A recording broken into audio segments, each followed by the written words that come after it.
Hola chicos, hoy vamos a grabar un par de capítulos tempranito. Así que vamos a leer el apresamiento de Aníbal. Es el capítulo 30 y es en Cartago, norte de África, mediados de febrero del 196 a.C. Vamos allá. Indiferente a la llegada de los legados romanos que enviaba el Senado de la ciudad del Tíber, Aníbal decidió en la mañana a recibir diferentes miembros de la Asamblea del Pueblo que querían consultarle sobre asuntos relacionados con el gobierno de la ciudad. Terminadas las audiencias, el sufete se dirigió al foro situado en el gran ágora del centro de Cartago. Marjabal asintió a que con los legados romanos a la ciudad, negociando en secreto con los miembros del consejo, no era convincente que se pasaran por las calles.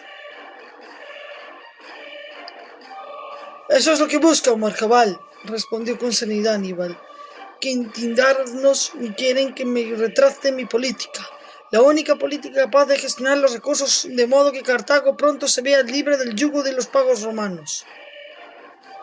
Pero no conseguirán atemorizarnos, Marjabal. No teníamos miedo de los romanos cuando nos rodeamos sus legiones. No vamos a tener miedo de 3 legados», Marjabal suspiró. «Dicen que vienen a negociar con Masinisa por el asunto de la frontera con Numidia», apostilló el veterano oficial púnico, pero sin convencimiento en lo que expresaba sus palabras. «Eso dicen», confirmó Aníbal. «Si es así, les recibiré y quizás saquemos algo de su visita, aunque Roma poco bueno puede esperarse. Ellos fueron quienes pusieron a Masinisa en el trono para compensarle su apoyo contra nuestro ejército». Y se incorporó en la silla en la que estaba sentado y rodeado por media docena de veteranos fieles a los Barca. Salió de su casa dispuesto a dar su paseo matutino por el foro de la ciudad. Marjabal se quedó mirándole con la boca cerrada y tensión en el rostro. Una voz de mujer le sorprendió por la espalda. «Yo también estoy nerviosa», dijo Milce. Marjabal se volvió y le contempló atento. Hablaron unos minutos casi entre susurros. No se fiaban ni de las paredes. Los 3 legados romanos, Marco Claudio Marcelo, Quinto Terencio Cluelón y Cenio Servilio, no podían reprimir su admiración ante el majestuoso puerto marino de Cartago. Con la laguna semicircular donde decenas de pesqueros y barcos de mercancías se agrupaban, como un inmenso racimo de riqueza que entraba y salía de la ciudad a la que tanto temían. En su ingenuidad, los legados habían esperado encontrar una población hundida en la miseria de la posguerra, padeciendo estrecheces para poder hacer frente a los pagos de guerra, como ocurría en las visitas anteriores de otros delegados. Pero en estos comprobaron cómo desde que Aníbal regentara el gobierno, todo aquello había cambiado, y lo contemplaban todo con un estupor que no escapaba a los ojos del anciano Janón, que los acompañaba en su visita. El viejo miembro del consejo aceleró el paso, pese a sus años, para alejarse del puerto. «Son solo mercancías. Cartago nunca más embarcará armamento en este puerto.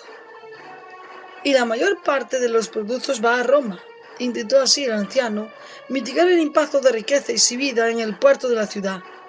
Los legados asentieron, pero a Janón no le quedó muy claro que aquello les hubiera tranquilizado en demasía. Lo único positivo es que su temor a Cartago les habría estar aún más dispuestos a arrestar a Aníbal y a llevárselo consigo a Roma. Giraron por una calle para adentrarse en el gran plaza del Ágora, cuando justo de cara se encontraron con el propio Aníbal, quien, rodeado por un gran número de ciudadanos, departía con los habitantes de Cartago una animada conversación, atento a los comentarios que le hacían cada uno. Los legados se detuvieron en seco. Pocos romanos habían estado tan cerca de Aníbal y habían vivido para contarlo. Los enviados de Roma iban adecuadamente escoltados por una docena de legionarios triari, que habían desembarcado de los quinquérrime, que los habían conducido hasta allí. Más de una docena adicional de soldados cartagineses fieles al consejo de los 104. Tanto los legionarios como los soldados púnicos imitaron a los legados y se detuvieron justo en la entrada del ágora. Aníbal observó de reojo la llegada de los legados romanos, de sus escoltas y de Janón, que les hacía de guía.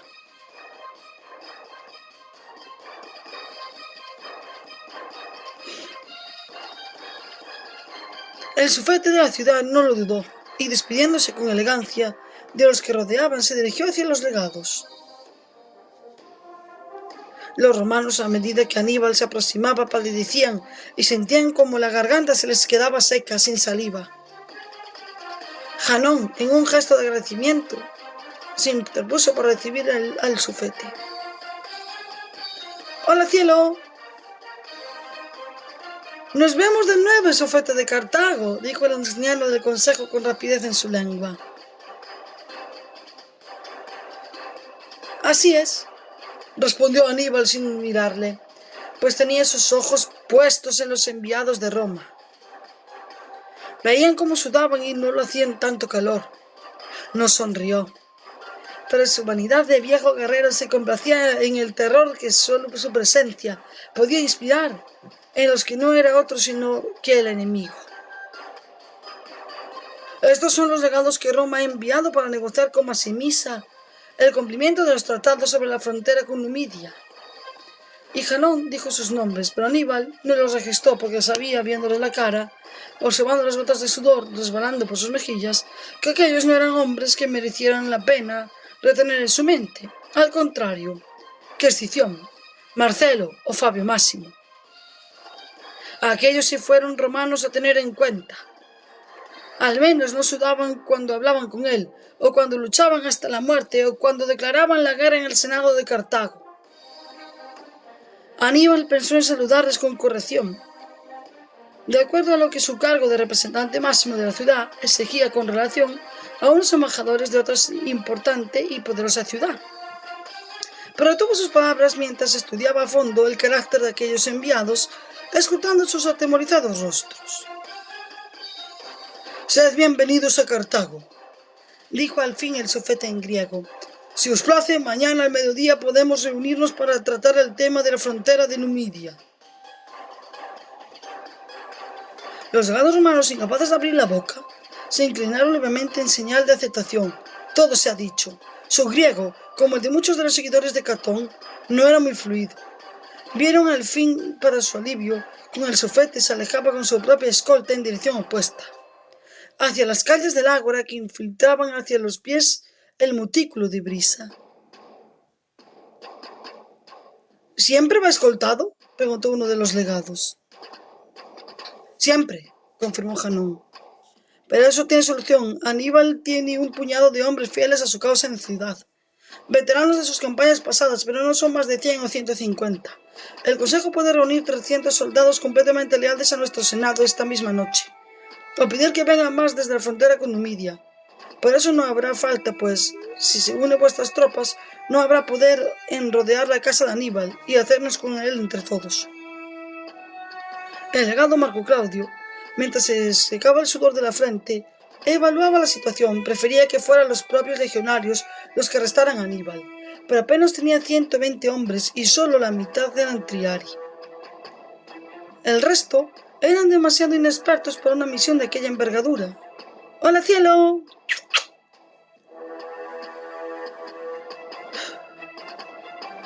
Además, adentrarse en Cartago, arrestar a Aníbal, a la luz como era saludado por los ciudadanos del ágora, no sería algo popular.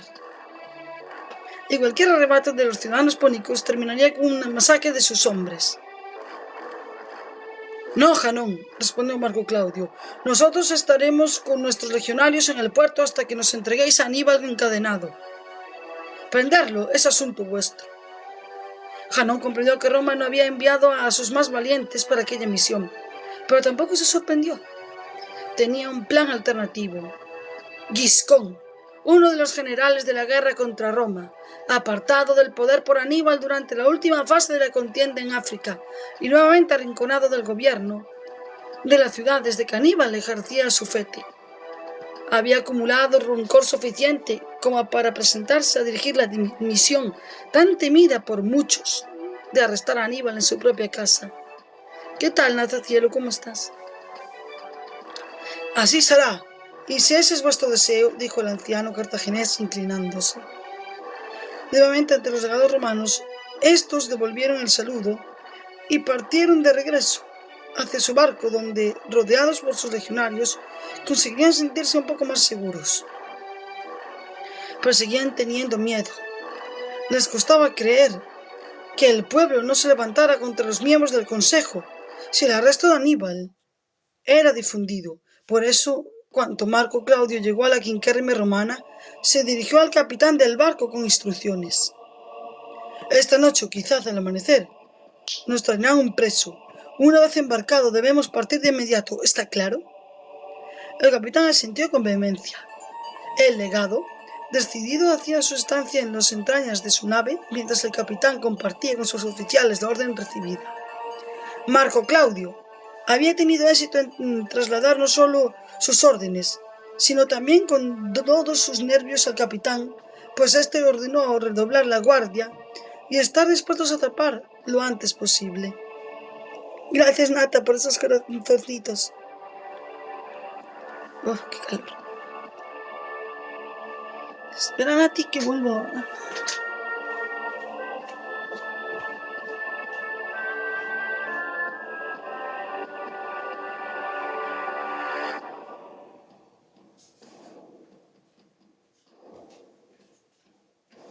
Un suelo abanicado. Ya estoy aquí, Nata. Es que hace muchísimo bochorno. Giscón ascendió desde el puerto hasta llegar a los pies del montículo de brisa. Como la casa de Aníbal se levantaba a los pies de la montaña, solo se podía acceder a la misma por la calle que rodeaba el montículo. Por eso Giscón ordenó a un grupo de sus hombres que escalara la ladera del monte. Sí. Es horrible y insoportable, la verdad. Y se dispusieran a atacar por la parte trasera de la residencia del sofete de Cartago. Él, por su parte, avanzaría por la calle para enfrentarse con los centinelas nocturnos que estaban apostados en la puerta principal de la casa. ¡Qué cobardes son! Tienen que ir por Aníbal de noche y ¿por qué no pueden con él? Giscón caminaba en el silencio de la noche, arropado por la oscuridad que los envolvía a todos. Era una noche sin luna, y ellos un regimiento sin antorchas. Solo llevaban armas y odio. Giscón había reunido en aquel grupo a los pocos oficiales que habían sobrevivido de su antiguo ejército de Iberia y África. Todos habían sido apartados de la fase final de la guerra por Aníbal y humillados y despreciados en repentinas ocasiones.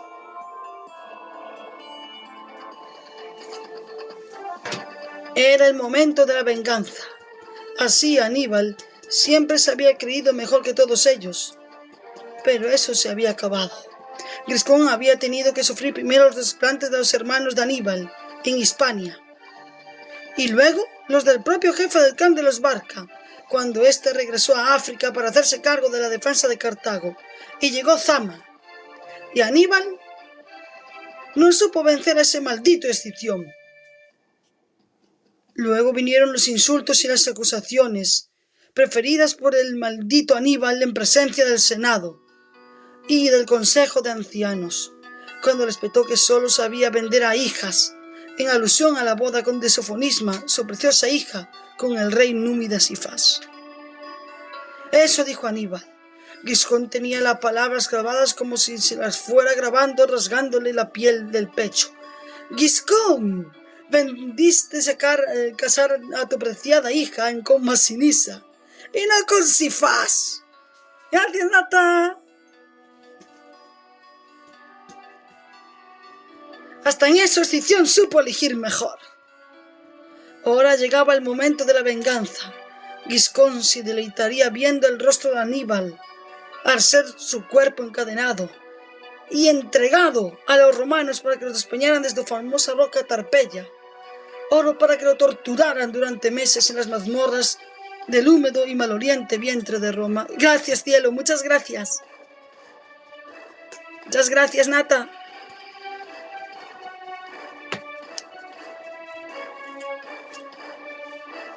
Llegaron a la esquina a partir de la cual se vería la puerta de la casa de Aníbal. Giscón levantó la mano y los que le seguían se detuvieron mientras que los oficiales apostados, a intervalos de 10 soldados, alzaban la mano para que el resto del regimiento hiciera lo mismo y detuvieran su racha. En la oscuridad no había visibilidad más allá de los 10 pasos.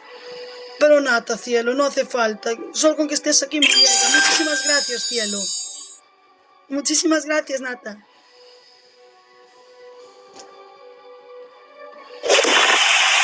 Gracias.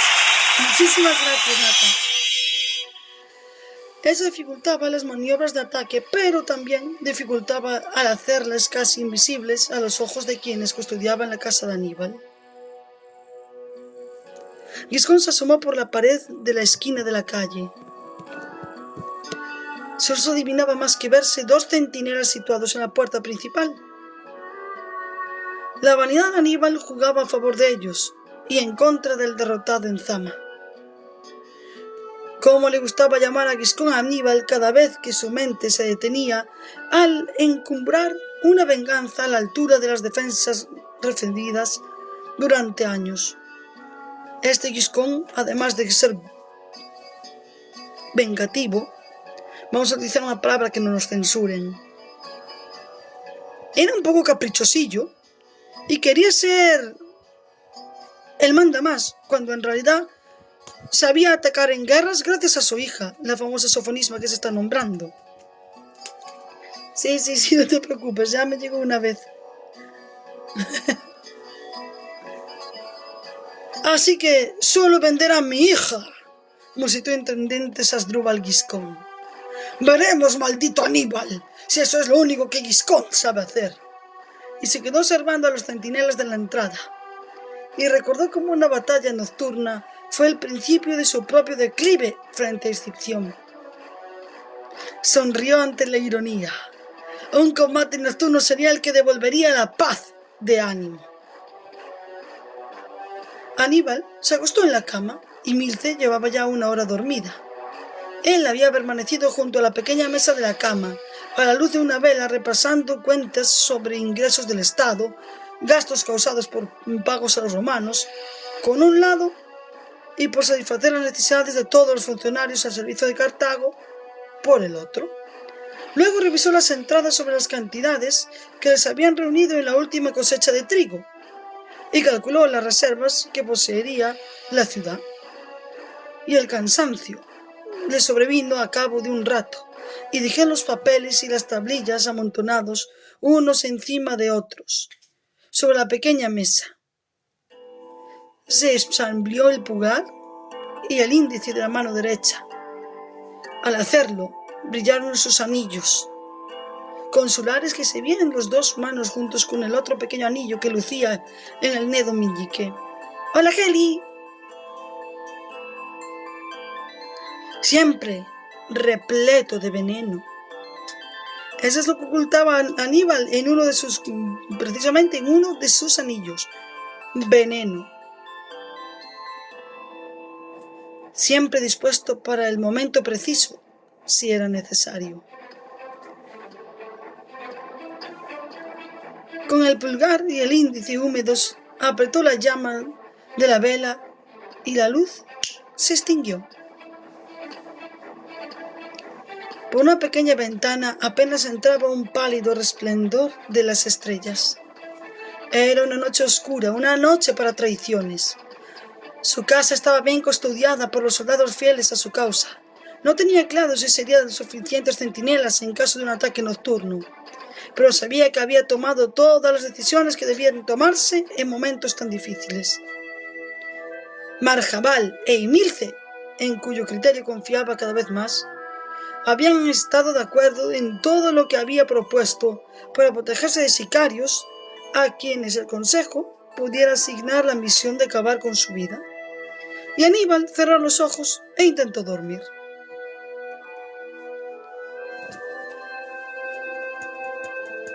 De vez en cuando hay que aventarse, Nata, cielo, porque hace un calor horrible, ¿eh?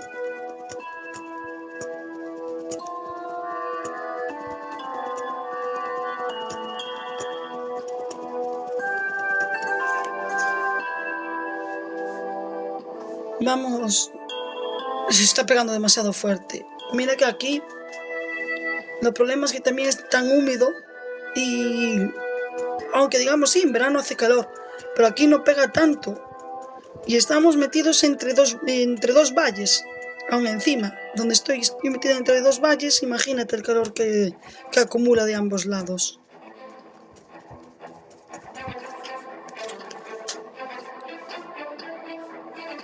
Uy, tú nunca has visto mi colección, habrá que enseñártela, Nata. Mira, Nata, este es el libro que estamos leyendo en este momento, pero tú bien ves que no lo estoy leyendo en papel, lo estoy leyendo a través del PDF que lo tengo abierto. Comprado, chicos, comprado. Entonces este es el libro que estamos leyendo, que es La tradición de Roma, de Santiago Postiguillo, y es el tercer libro de la trilogía. Espera, he tirado Hello Kitty. Y esta es una de las cuidadoras, una de mis cuidadoras de los libros. ¡Kitty! Te enseño. Este es el primero, Nata. Africano es el hijo del cónsul. Hola, Raichitu. Y este es el segundo, que no lo hemos acabado hace mucho, que es Las regiones malditas. Y si te digo de verdad, hola, Raichi, creo que me ha gustado más de momento el segundo que el primero. No hubo decepción, porque el primero también me encantó, ya os lo digo, ¿eh? Pero este me gusta más. Y este pensé que sería más, a ver, es el final, seguro que tal, y está quedando de lujo. Kitty. Esta es la primera vez que lo he leído. No lo leo dos veces. Este lo estoy leyendo para tanto para vosotros como para mí al mismo tiempo. Los que he leído incluso 3 veces son estos. Voy a enseñarte un ejemplo. Espera. La trilogía Trajano. La he leído 3 veces para mí solita. La he audio oído también. Y también la quiero leer para todos vosotros. Mira qué tochazo más bonito. Y es que tiene una portada que me encanta.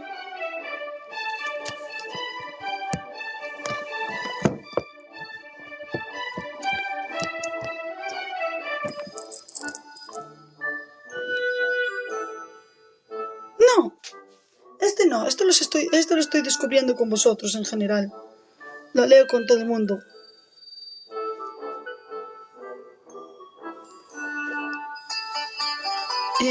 Lo que el cielo. Los libros.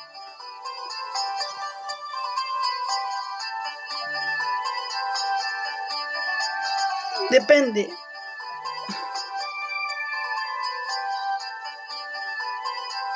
Trajano. Mira, incluso hay una página. Espera, que te lo digo. Hay una página que lo tiene en PDF. Por si te apetece leerlo, ¿eh? Tú pon Trajano PDF gratis en Google. Te va a aparecer. Después me dices si lo has encontrado y yo te digo cuántas páginas tiene.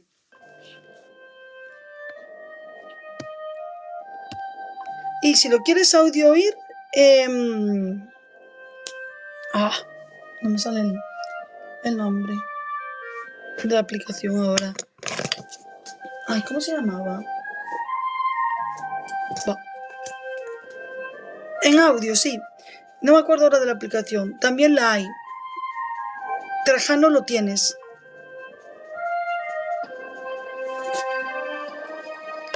Tiene un buen narrador, ya te lo digo, ¿eh? Pues hay... Sí.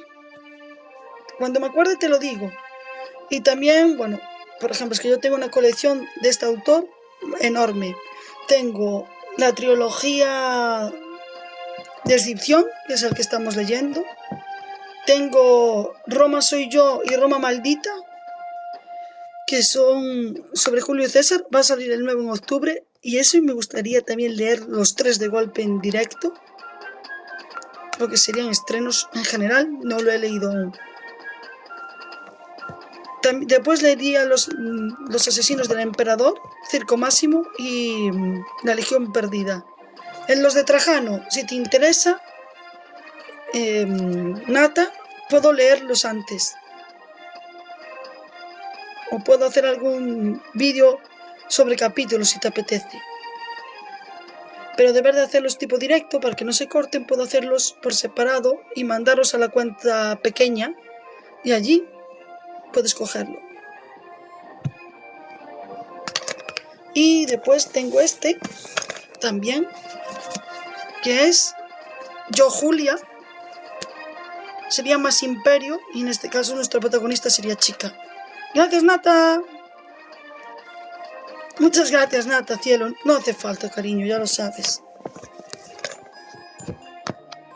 Pero también, de todas formas, yo también los tengo, en PDF. Si puedo, también te los paso. Si recupero todos mis libros que tenía en PDF, te los puedo pasar. Gracias, cielo. ¡Hola, profe! ¿Qué tal? Estaba aquí con un capítulo de Aníbal y estaba tomándome un respiro, si no es imposible seguir con el calor que hace. ¿Vas a decir diré? Me imagino que sí. Entonces, en cuanto cierre, voy a verte inmediatamente. No. 27 minutos. Pero ya acabé el libro anterior, profe. Ya estoy en este, mira. Ya estoy en Traición de Roma. Y ya llevo 200 y pico páginas. Acabas de... Es viernes.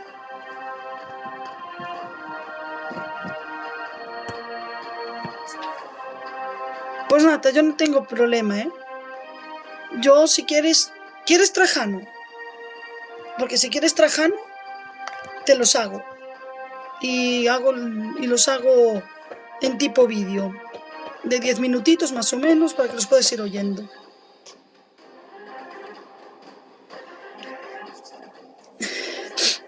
Bueno, vamos a seguir para acabar el capítulo. Ya aprovecho que también está profe, así también escucha un poquito. Giscón dio la orden y media docena de soldados entró en la calle principal. No me das trabajo, al contrario, así lo vuelvo a leer, que también me gusta. Nada más hacerlo, prorrumpieron en el estruendo de lo que fingía ser una canción de borrachos. Se daban palmadas fuertes en la espalda y lanzaban carcajadas afectadas, y los centinelas, perfecto, profe, que custodiaban la puerta de la casa de Aníbal, desconfiaron y se pusieron en guardia, llevando las manos a las empuñaduras de sus armas. Pero aún sin desenfundar, no abandonaron sus posiciones. Pero se separaron un par de pasos de la pared para disponer de libertad de movimientos en caso de que fuera preciso defender un ataque. Eran hombres experimentados, y Giscón sabía que los hombres que hubieran seleccionado Marjabal o Aníbal no serían guerreros fáciles de batir, y menos aún de poner en fuga. Por eso habían ideado un ataque nocturno por 3 puntos distintos, como el Giscón y los puntos distintos, si es más falso que las monedas de 50.000 euros. Los centinelas mantenían la mirada fija en los puestos borrachos, que se acercaban montando una enorme algabería. Por eso no vieron cómo por el otro extremo de la calle aparecían 4 arqueros, de los que le apuntaron a la parsimonia que permite al saber que sus objetivos estaban distraídos. Las cuerdas de los arcos se tensaron y el silbido de las flechas atravesó la noche con certeza y precisión. Los dos centinelas sintieron sus corazas descravejándose por la espalda. Eran las corazas de cuero endurecido, insuficientes para detener dardos lanzados desde tan corta distancia. Y con tanta perfección. Cada uno recibió 2 flechas, suficientes para dar de bruces en el suelo con la mayoría de los enemigos. Pero los hombres de Aníbal eran de otra pasta. Gimieron y ambos, retrocediéndose por el dolor, dieron media vuelta para encarar a los enemigos que les habían sorprendido por la espalda. E iban a dar la voz de alarma, pero los soldados, que fingían estar borrachos, se lanzaron sobre ellos. Y mientras uno sujetaba los hombros, otro apuñalaba por la espalda y un tercero cercenaba la garganta. Así con cada uno. Los centinelas de la casa de Aníbal cayeron de rodillas. Sus atacantes extrajeron los puñales y depositaron a sus víctimas en el suelo despacio para evitar que hicieran ruido al caer, de cara sobre el suelo. Giscón emergió entonces en la calle rodeado de un centenar de hombres, mientras por la parte trasera de la casa otra centena de soldados había dispuesto escalas y empezaban a trepar para acceder a la residencia por aquel extremo. La toma de la casa de Aníbal había dado comienzo. Himilce tenía el instinto felino de una íbera hija de guerrero indómito. Su sueño era siempre ligero y se despertaba sobresaltada, como un lince. Levantó un poco la cabeza despegando su faz de la piel morena de la almohada. Se quedó inmóvil, escrutando con su fino oído los movimientos de la noche. Le pareció extraño tanto silencio. Se volvió hacia su esposo. Aníbal dormía plácidamente. Himilce palpó por debajo de la almohada. La espada de su marido estaba allí, dispuesta como siempre, por si era necesario recurrir a ella. Pensó en despertar a su esposo, pero le pareció absurdo molestarle solo, pues sabía que últimamente le costaba conciliar el sueño. Y le parecía infantil interrumpirle en su descanso por la sola causa de una intuición. Y sin embargo, había varios centinelas más durmiendo en el atrio, pero no llegaron a despertar nunca. Los asaltantes que habían escalado los muros por la parte trasera de la casa les cortaron el cuello antes de que podían ni tan siquiera abrir los ojos. Los mismos sicarios que habían ejecutado la guardia del atrio abrieron la puerta de la entrada principal de la casa. Todo el atrio estaba ya ocupado por más de 30 soldados fieles al consejo, cuando Giscón cruzó el umbral arropado por otros tantos guerreros. «Asdrúbal Giscón», señaló las habitaciones. «Matadlos a todos excepto a Aníbal. A Aníbal lo quiero vivo», dijo en voz baja. Los soldados del consejo irrumpieron en cada una de las habitaciones que daban al atrio. Se escucharon entonces los primeros golpes para derribar puertas y algún grito ahogado. La matanza había empezado. Pronto emergería por una de aquellas entradas. Sus hombres llevaron a Aníbal a rastras, vencido, humillado, quizá medio desnudo. Giscón tenía ganas de deleitarse viendo cómo le golpeaban después de haber matado a su mujer en su propia casa. Aquí una duda la asaltó. Debería haber perdido a sus hombres que no mataran a Himilce. No tenía nada personal contra aquella mujer, pero era la esposa de Aníbal. Le habría estado bien violarla delante de su marido preso. ¡Qué hombre más majo! De verdad. Gracias, Giscón. Qué simpático. Qué amable.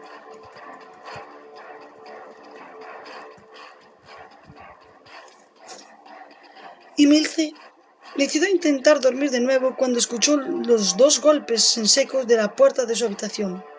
Aníbal abrió los ojos e instintivamente, como un gato, se puso en pie, desnudo, pero blandiendo la espada en guardia, dispuesto a luchar hasta el último instante de vida. «Ponte detrás de mí», le dijo a su esposa, y la mujer, sin dudarlo, se situó tras él. La puerta se abrió de par en par. Los soldados del consejo regresaron al atrio después de haber registrado todas las habitaciones. Muchos llevaban las espaldas goteando sangre. Habían matado a algunos soldados más fieles a Aníbal y una decena de esclavos y esclavas, pero los soldados a los que Giscón miraba con más intensidad regresaban de la estancia principal de la casa con las espadas limpias y una expresión confusa en el rostro. ¿Dónde está Aníbal?, preguntó Giscón con la boca abierta y aire nervioso, y ante el silencio de los soldados repitió la pregunta una y otra vez, gritando a cada uno de los guerreros que le rodeaban: ¿Dónde está Aníbal? ¡Por Baal y por los dioses! ¿Dónde está Aníbal? En el umbral de la puerta del camarote, Aníbal reconoció enseguida la silueta de su fiel Marjabal, relajado entonces los músculos, al igual que lo hizo su esposa, y echó la espada sobre la cama. «Nos has asustado, Marjabal. Por un momento creía que estaban abordando el barco. No, lo siento. Falta aún algo para amanecer. Pero es que ha llegado un mensaje desde la ciudad, y he pensado que tenías que saber que ha ocurrido todo tal como imaginábamos». «¿Esta misma noche?», inquirió Aníbal sentándose al borde de la cama. «Sí», respondió Marjabal con tono triste. «Han muerto todos, ¿verdad?», preguntó Aníbal. «Sí, todos». Marjabal suspiró. Aníbal sentó la mano del Mice suave sobre su espada desnuda. «Lástima, eran buenos hombres», dijo Aníbal. «Sí, cielo», y dijo apretando los puños: «buenos hasta el final». «Parece que el consejo ha recurrido a Giscón y a los suyos. Eran más de 300 los atacantes». «Besitos, cielo». Aníbal se sentía mientras escuchaba las explicaciones de Marjabal. «Ya no podemos regresar», concluyó Aníbal. Su plan era pasar la noche en el mar a salvo de un posible ataque. Si este no se producía, siempre podía regresar antes del amanecer. Y nadie habría sabido nada. Su plan se había mostrado inteligente. Pero saberse con vida no era suficiente consuelo. Ya no les quedaba otro camino que el destierro. «¿Qué hacemos, general?». Aníbal se levantó y empezó a vestirse. Y Milce, junto a él, cubierta por una suave túnica, le ayudaba. Marjabal retrocedió hasta quedar de nuevo en el umbral y se volvió hacia un lado para preservar la intimidad del general y su esposa. «Haremos, Marjabal, lo único que se nos deja hacer», dijo Aníbal en voz alta para que su fiel oficial pudiera escuchar desde la puerta. «Iremos a Asia. Iremos a conocer al tan famoso rey Antíoco III de Siria, al que tanto parecen temer los romanos. No podemos hacer sino aquello que lo que ya nos han juzgado y sentenciado, ya que padeceremos la pena del destierro por algo que no hemos hecho. Lo mejor será al fin y al cabo hacerlo de verdad». «Daré las órdenes al capitán», dijo Marjabal desde la puerta, y desapareció subiendo la escalera que le conducía a cubierta. «Este es un camino sin retorno», dijo Aníbal a su esposa, mientras ésta estaba ocupada en ceñirle bien el cinturón que sujetaba la espada. La mujer se irguió y, mirando hacia arriba, pues Aníbal le superaba mucho en estatura: «Hola, Didi», le respondió con la seguridad de quien reconoce su destino.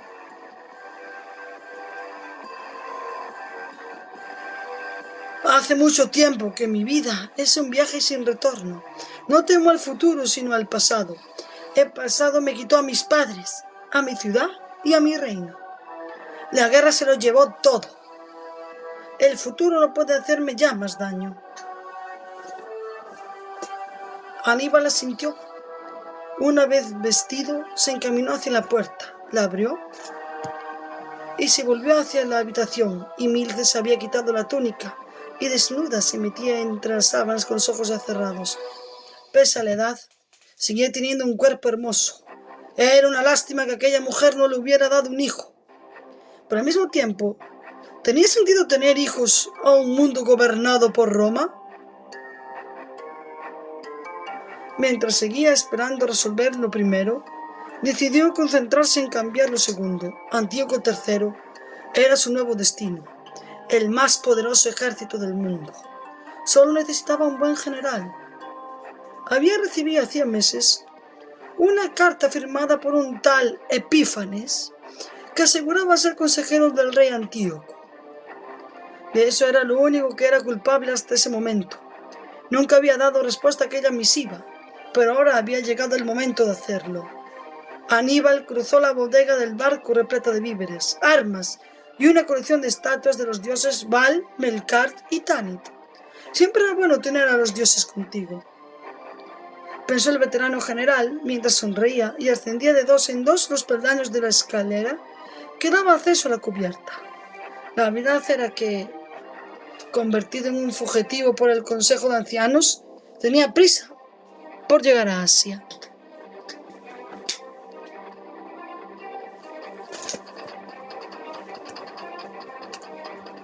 ¿Qué te está pareciendo el capítulo, profe?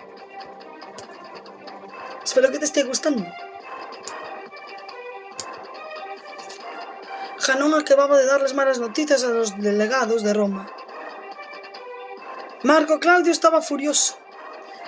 Hablaba a gritos al tiempo que caminaba de un extremo a otro de la cubierta de la Quinquérreme, hasta la que el líder del Consejo de Ancianos de Cartago se había desplazado personalmente para hacer llegar aquel mensaje. ¡Qué bueno estuvo la jugada! Sí, no te preocupes. Después lo subo, no te preocupes. Ya apreciarán algún día lo que hacemos. Hay más traidores en Cartago de lo que nunca pensé. Alguien ha advertido a Aníbal. Esto es traición, aullaba el legado. El anciano Janón no parecía inmutarse por la ira de Marco Claudio. Le aplicó con una calma fría.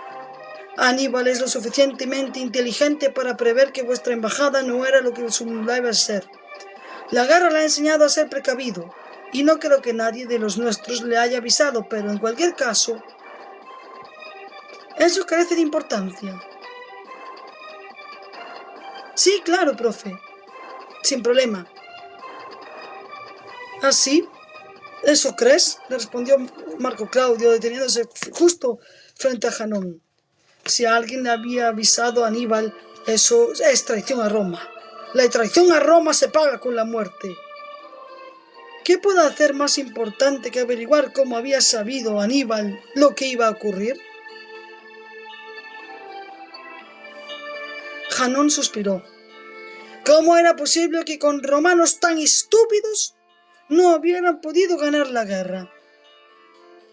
Rápidamente concluyó que todos los romanos serían iguales de simples, pero el caso era que el apresamiento de Aníbal había fracasado, aunque parecía que era necesario repetirlo varias veces para que aquel obtuso legado romano lo entendiera. Si el hombre es obtuso, hijo, por mucho que se lo expliques, Janón no lo va a entender. Janón suspiró antes de responder. Es más importante, legado, evitar que Aníbal llegue a Asia. Si yo fuera romano, eso es lo que me quitaría el sueño. Si Antíoco acepta a Aníbal como general de su ejército, no sé si tendréis esta vez legiones suficientes para detenerle. Cartago ha expulsado a Aníbal. Más no podemos hacer ya. Y dio media vuelta y empezó a descender por la pasarela. En el fondo de su alma, Janón estaba contento, pese a todo, de que Aníbal hubiera escapado. Eso, sin duda, tendrían los romanos ocupados durante meses, quizá años. Quizás sí se olvidaran un poco de la propia Cartago y podrían tener al fin un poco de paz, en orden y sin nadie que intentara sublevar el pueblo. Voy a cerrar el capítulo, profe. Después vendría el 31, pero...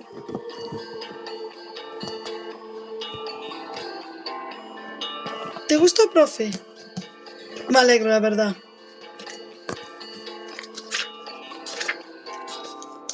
Vamos a marcar la página que nos corresponda.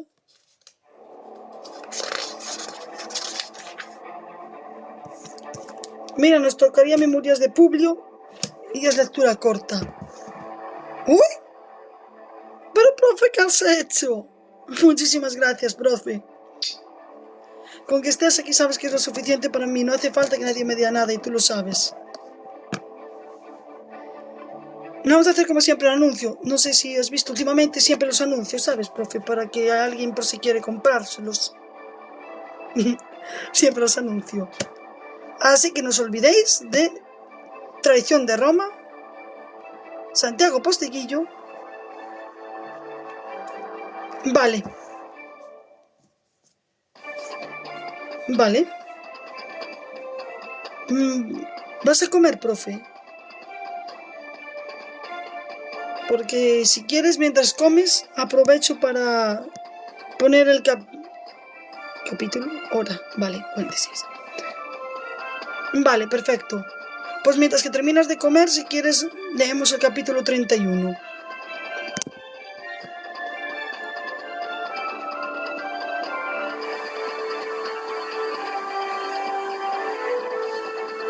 Y que aproveche, por cierto, profe.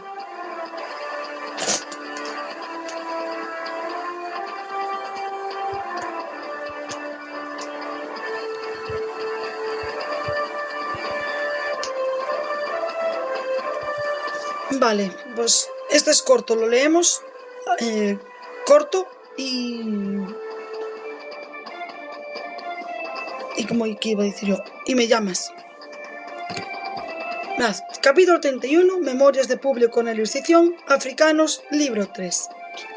Siempre decimos libro 3 porque es al apartado del libro que corresponde, ¿vale? No tiene fecha, es lo que pensaba en ese momento Publio. Catón aprovechó el desprestigio que supuso para mí la huida de Aníbal en dirección a Siria. Siempre he pensado que esa alianza no existía antes de que el Consejo de Ancianos y la misión del Senado de Roma se lanzara sobre él. Pero ahora ya es difícil de saber. El hecho cierto es que Aníbal se les ingenió para escapar, algo de lo que en su momento me alegré y que luego llegué a lamentar como nunca antes había lamentado algo. Pero anticipo acontecimientos y debo ser riguroso en la narración de todo lo ocurrido, o quienes se adentren en estos rollos solo encontrarán un confuso acopio de acontecimientos inconexos. No, lo importante es que en ese año 558 Ab Urbe Condita, 196 a.C., Aníbal escapó de Cartago. En ese tiempo Hispania estaba en armas. La opresión de algunos de los pretores había hecho que muchos ciudadanos íberos se rebelaran contra nuestra autoridad.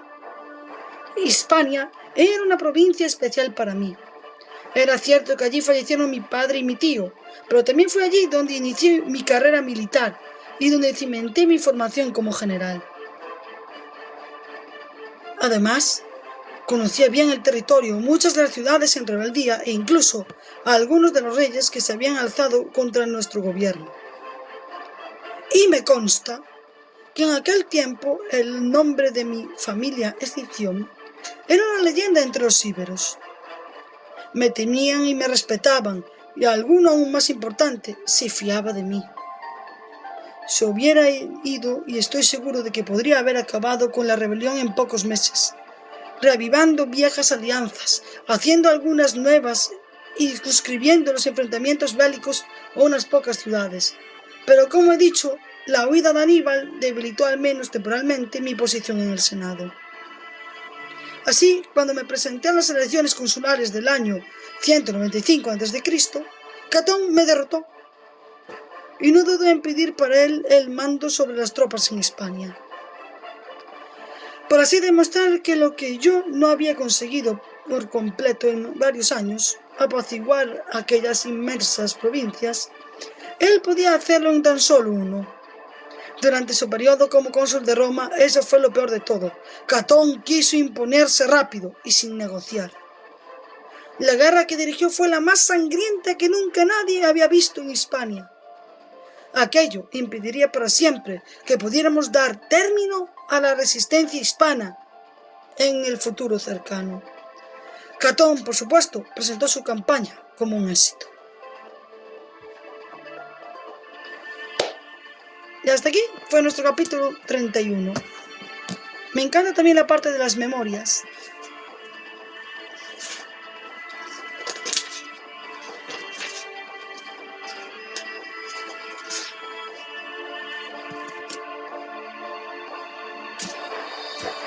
Muy bien, profe.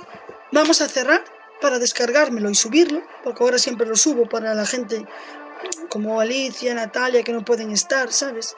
O como Silvia, que tampoco puede. Así, hola Geli, cariño. Entonces, así pueden ver el capítulo entero, porque queda descargado y ahí lo tienen. Creo que no es tan mala idea, ¿verdad? Sí, hablamos en un ratito, profe. Así que voy a cortar en nadita. Bueno, y se me olvidaba. No olvidéis de seguir la cuentita de Rocío Historia, que es mi cuenta secundaria y que está empezando a lanzarse en un comienzo. Allí subiré la historia de Trajano y no serán directos desde ella, solo subiré capítulos de Trajano. Así que esa se va a dedicar a Trajano y a alguna recomendación de libro que se me ocurra. Así que, con esto, muchas gracias a todos. Gracias, profe, por todo tu apoyo y ese pedazo de corazón enorme. Gracias a Nata por todos los regalitos que me dio antes también. Gracias, Kelly, por venir, cielo mío. Así que besitos a todos. Y nos vemos más tarde también con la traición de Roma y el príncipe de los Iligartes. Besazos.